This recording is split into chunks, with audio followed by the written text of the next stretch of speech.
वो रात जिसके बाद कांसापुर में कोई अकेला नहीं चलता।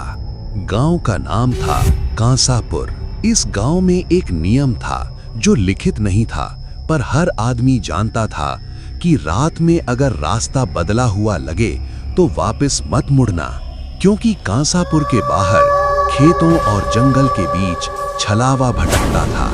पहली रात रोहित शहर से आया था पुराना पुश्तैनी घर बेचने के लिए। शाम होते ही गांव के लोग उसे घेर कर खड़े हो गए। एक बूढ़े ने धीरे से कहा, बेटा, अंधेरा होने से पहले लौट जाना। रोहित हंस दिया। अरे काका, रास्ता तो वही है, गलत कैसे हो जाएगा? किसी ने जवाब नहीं दिया। सबने नजरें नीची कर लीं। रात के लगभग 11:30 बजे रोहित गांव से बाहर कच्चे रास्ते पर चल रहा था। चारों तरफ सन्नाटा था, न कीड़े न पत्तों की आवाज।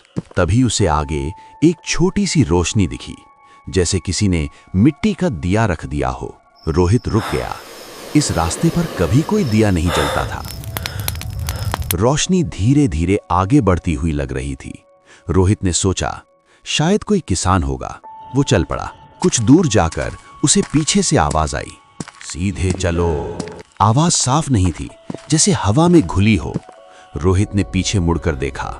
यहीं उसने गलती कर दी। पीछे रास्ता पहले जैसा नहीं था, बदला हुआ रास्ता।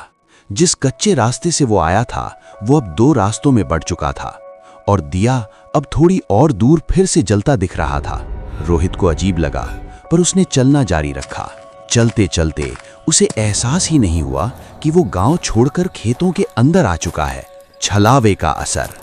अब चारों तरफ ऊंची फसल थी। दिया कभी दाईं ओर दिखता, कभी बाईं ओर, और हर बार थोड़ा और दूर। रोहित ने आवाज लगाई, कोई है क्या?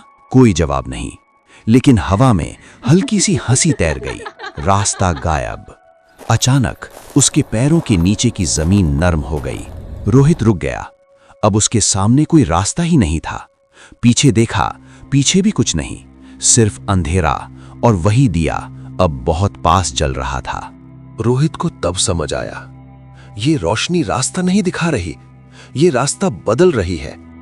उसने आंखें बंद की और भगवान का नाम लिया, लेकिन अब देर हो चुकी थी। सुबह गांव वाले खेतों की ओर गए। उन्हें रोहित एक सूखे कुएं के पास मिला। जिंदा था, लेकिन उसके पैरों के निशान कुएं की ओर नहीं जाते थे। निशान उल्टी दिशा में खत्म हो रहे थे। उस दिन के बाद कांसापुर में कोई भी रात को अकेला नहीं चलता, और अगर किसी को खेतों में दिया जलता दिख जाए तो लोग आंखें बंद कर लेते हैं, क्योंकि वे जानते हैं छलावा बुलाता नहीं, वो बस रास्ता दिखाता है, और जो उस पर चले वो कभी सही जगह नहीं पहुंचता। तो कैसी लगी दोस्तों आपको ये कहानी? हमें कमेंट में अपनी राय जरूर दें।